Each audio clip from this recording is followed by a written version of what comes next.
2026 சட்டமன்ற தேர்தலுக்கு இன்னும் சில மாதங்கள் மட்டுமே உள்ளன. திமுக அதிமுக கூட்டணிகள் பரபரப்பாக இயங்கி வரும் நிலையில் தவிக தலைவர் விஜய் வருகிற 13ஆம் தேதி முதல் மாவட்ட வாரியாக சுற்றுப்பயணம் மேற்கொள்கிறார். இதற்கு காவல்துறை அனுமதி வழங்க மறுக்கிறது என்று தவிக நிர்வாகிகள் குற்றம் சாட்டி வருகிறார்கள். சென்னை விமான நிலையத்தில் விடுதலை சிறுத்தைகள் கட்சி தலைவர் திருமாவளவன் செய்தியாளர்களை சந்தித்தார். அப்போது அவர் செங்கோட்டையன் தன்னிச்சையாக கட்சியின் நலனுக்காக குரல் கொடுத்தால் வரவேற்கிறோம், ஆனால் அது பாஜக இயக்கம் என்றால் அதிமுகவுக்கு நல்லதல்ல என்பதை சுட்டிக்காட்டியிருந்தோம். ஐயப்பட்டது போலவே அவருக்கு பின்னால் பாஜக இருக்கிறது என்பதை டெல்லியில் அமித்ஷாவை சந்தித்து உறுதிப்படுத்தியுள்ளார். கூட்டணியில் இருந்து கொண்டே அதிமுகவை பாஜக கபலீகரம் செய்கிறது என்றும் சுட்டிக்காட்டியிருந்தோம். எடப்பாடி பழனிசாமி உள்ளிட்டோருக்கு என் மீது ஆத்திரம் வந்தது. அதிமுகவை தனியே போக்க விடாமல், கூட்டணியிலும் தனித்து செயல்பட விடாமல் அதிமுகவை கபலீகரம் செய்யும் முயற்சியில் பாஜக ஈடுபடுகிறது என்பதை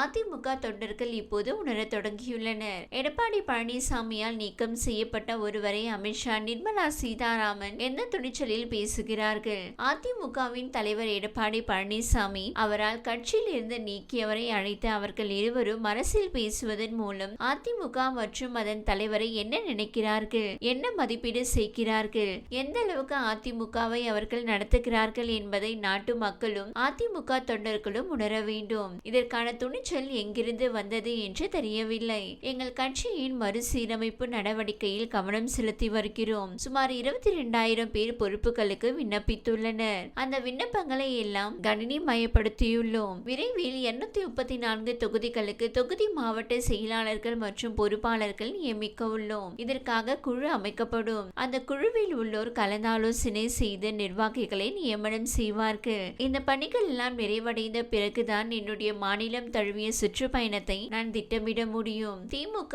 அதிமுக போன்ற பெரிய கட்சிகள் இப்போதே பயணத்திற்கு தயாராகிவிட்டனர். நாங்கள் உடனடியாக களத்திற்கு இறங்க வேண்டும் என்கிற கட்டாயமோ அவசியமோ இல்லை. எங்களின் கட்டமைப்பை உறுதிப்படுத்திவிட்டு அதன் பிறகு சுற்றுப்பயணம் மேற்கொள்வது என்று முடிவு செய்துள்ளோம். விஜய் கூட்டத்திற்கு காவல்துறை அனுமதி மறுத்திருந்தால் அது ஏற்புடையதல்ல.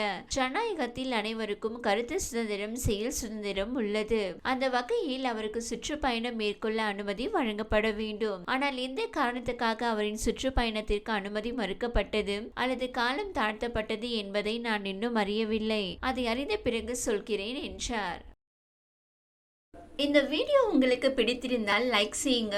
மேலும் இதுபோல் வீடியோ தொடர்ந்து பார்க்க நம்ம ஒரு சேனலை சப்ஸ்கிரைப் மற்றும் ஃபாலோ செய்யுங்க.